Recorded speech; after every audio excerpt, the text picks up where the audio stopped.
Assalamualaikum warahmatullahi wabarakatuh. Salam Dinso untuk sedulur-dulurku semuanya, dari keluarga besar IKSP Kelas Sakti. Kembali lagi saya Mas No, dari cabang Cirebon. Izinkan saya di sini kembali untuk membuat satu video untuk meneruskan perjalanan saya atau perjalanan Mbah No selama ikuti perguruan IKSP Kelas Sakti. Seperti video yang kemarin, yang sebelum ini, kami mengunggah satu pengalaman saya yang di situ saya ikuti IKSP Kelas Sakti dari Wonogiri hingga akhirnya sampai tahun 95, dan hingga akhirnya pun saya menjadi ketua cabang yang ada di kota Semarang. Baik, saudara-saudaraku semuanya, tentu saya akan sedikit mengulangi dari awal, sedikit saja yang di akhir. Di tahun 95 setelah saya menjadi warga IKSP Kelas Sakti yang ada di Wonogiri, kami pun harus keluar dari kota Wonogiri dengan satu tujuan, mencari ilmu, menuntut ilmu, dan mengasah ilmu kami, ilmu saya khususnya di dalam kami mempelajari ilmu IKSP Kelas Sakti. Karena saya yakin, di kala itu saya selalu yakin, dan hingga saat ini siapapun orangnya, kalau selalu di kandang sendiri atau di rumah sendiri, nanti lama-lama saya tidak mau dikatakan seperti katak dalam tempurung. Kalau kita tidak mau keluar, kalau kita tidak mau mengembara, kalau tidak mau berkelana, kita tidak akan tahu kekurangan dan kelebihan kita sendiri. Maka dari itu 95, setelah saya dari Wonogiri, walaupun belum banyak bekal yang saya bawa, karena nggak lama dari pengesahan itu, saya itu langsung pisah dari Wonogiri. Dan alhamdulillah saat itu 95, kalau nggak salah kurang begitu banyak HP, mungkin belum ada handphone, makanya nggak ada komunikasi saya dengan pelatih, yang ada komunikasi saya dengan guru, kecuali kepada guru besar kita waktu beliau masih sugeng, ya, masih sehat, masih hidup. Beliau, saya selalu interlokal ke beliau. Nah, saudara-saudaraku, tahun 95 saya akhirnya merantau kembali, walaupun saya asli Semarang, saya akhirnya merantau di Semarang, tapi beda daerah ya, walaupun masih satu Semarang Barat, masih wilayah Semarang Barat. Tepatnya saya di desa Mayangsari, Kelurahan Kembangarum, Manyaran atau Semarang. Nah, di situ saya 95 sambil bekerja. Saya sudah bekerja sebagai mungkin serabutan ya. Saya sebagai pegawai pabrik, saya juga pernah sebagai kuli, saya juga pernah sebagai kernet dan seterusnya. Terakhir saya sampai jualan. Nah, di situ saya juga bekerja ikut orang alias pabrik. Itu disitulah saya punya inisiatif ingin mengembangkan perguruan IKSP Kelas Sakti. Di situ tidak sengaja, walaupun di video yang kemarin saya sampaikan bahwa saya ini nggak tahu kalau di IKS ini ada IKS juga, tapi memang lain, yaitu IKS PP Putra Pertiwi. Dan di situ saya langsung ngebel lewat interlokal di telepon umum pada guru kita, yaitu Bapak Raden Tato. Saya menelpon kepada beliau bahwa di Semarang memang tidak ada IKSPI. Akhirnya kami diberikan rekomendasi, saya segera ke Madiun, saya biasa orang-orang tulisan tangan. Alhamdulillah waktu itu bertemu dengan Ibu Totong juga tahun 95, 96 ya, 95an atau 96, mohon maaf kalau itu kurang tepat. Intinya di tahun sekitar itu langsung saya gerak cepat, yaitu minta izin RT RW setempat, sampai ke kelurahan, sampai kecamatan, sampai Danramil, dan sampai Kapolsek Tugu Semarang sana. Akhirnya surat itu kami dapatkan, walaupun prosesnya nggak semudah itu.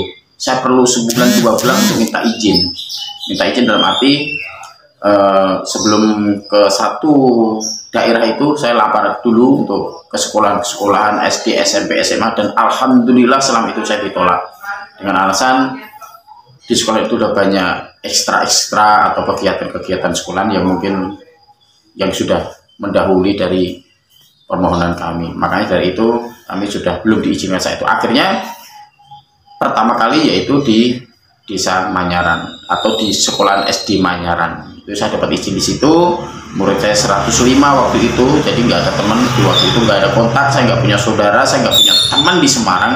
IKS ya, saya maksud saudara IKS yang seguru dengan kita, Bapak Raden Tato. Berjalannya waktu, akhirnya IKS itu berkembang, walaupun banyak rintangan sekali. Saya yakin jenengan para pelatih siapapun pasti suka duka, rintangan, halangan, hambatan, cacian, makian, godaan, ujian, cemoohan itu pasti ada. Dan alhamdulillah di Semarang disitulah saya mulai membuka Babat Alas di kota Semarang, hingga berjalan 95, 96, 97, 98, 99. Walaupun saat itu saya mendengar kabar bahwa beliau Bapak Totong Tridarto telah meninggalkan kita semua pada tahun 1997. Saya agak down di situ.